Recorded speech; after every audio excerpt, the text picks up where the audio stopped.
So that you have been a in-house lawyer.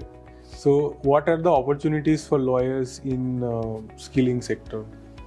I think, like I said, that law is a degree which makes you a more well-rounded person. Now people studying, company as an AI are also studying law, because AI का भी law के साथ usage है. There's everything, every new technology has come in with understanding of law is always required. So I think it's a qualification which adds on to whatever you choose to do. So people generally, after doing law, not everybody goes for a typical law career, but whatever path they go for, I have felt that in my personal journey that you always have an additional perspective to add for. Because as an in-house lawyer, as an in-house attorney, I kind of was working on the other side of the table.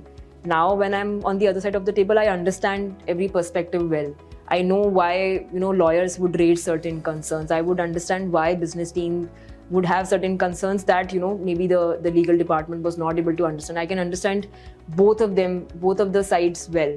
So that way, I think that has helped. Also, the kind of work that I'm doing in skilling, there are various pieces where regulatory aspect is also there. There are a lot of regulatory challenges that we are trying to solve for startups. So therein, understanding of law is very important.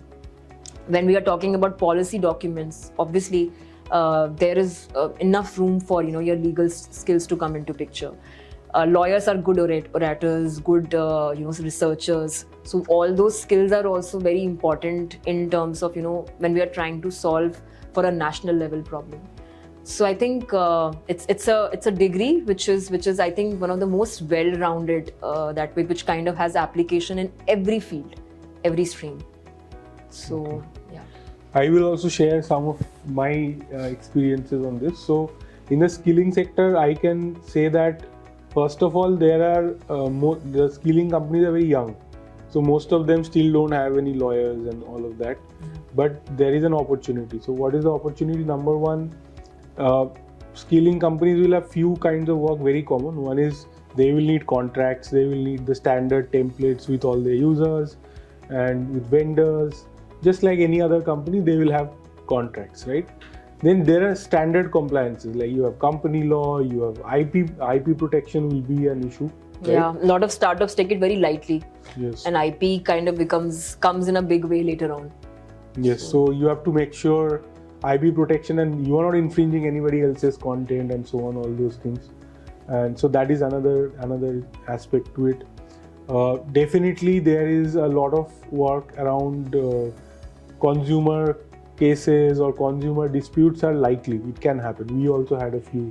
But I guess, most consumer facing companies, if you go beyond a certain point, you'll have consumer cases. That happens with everybody, e-commerce, everyone. So if it can happen in EdTech, it is happening. We already know, we see the news, and can happen in multiple cases. Other than this, I think contracts, compliances, and consumer disputes are three major buckets. Policy can be, but it is very big right now yet as a bucket of work for lawyers in skilling companies. But EdTech and skilling, it's more or less similar. And the way I see is that it is in a very nascent stage right now. Already it is very big. A lot of investments have happened, a lot of work, and a lot of companies are there. Very large number of audiences being served. But it is going to be even much bigger. It's going to, in 10 years, it can be 100 times bigger than what it is today. And from that perspective, if you are looking to specialize in a sector as a lawyer, it's a good option. Skilling at tech is a very good option, and it's because it is new, you can start working with some startups. So how can you start, right? So my suggestion will be that you go and befriend the founders, basically, especially early stage startups, and you can meet them. You can go to their office. You can meet them in events. You can actually, so in case of Law Seco, we are already 350 people and we have a legal team. So it may be harder for you to get into a more than an internship or something. It may not be. There's already a team who's taking care of this, right? Still, we do hire lawyers outside also from time to time for different things.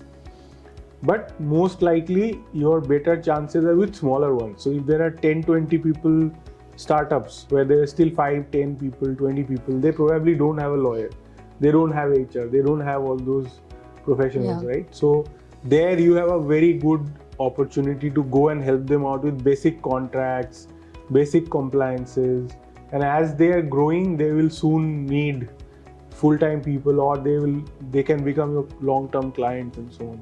So I think it's a very good opportunity right now. Yeah, Business. and because like I told about the international opportunities, there's a lot of work in migration law.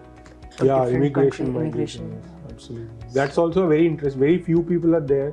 So there are both sides. There are a lot of foreigners who are trying to come into India, and they have a lot of questions. By the way, like how can I get my driving license? If somebody is coming, on a let's say in a worker visa, like employment visa or business visa, they have questions like, can I get an Aadhaar card here? Do I have to register with FRRO? And so many other questions are there. And similarly, and they don't find lawyers in India to actually help them with immigration problems.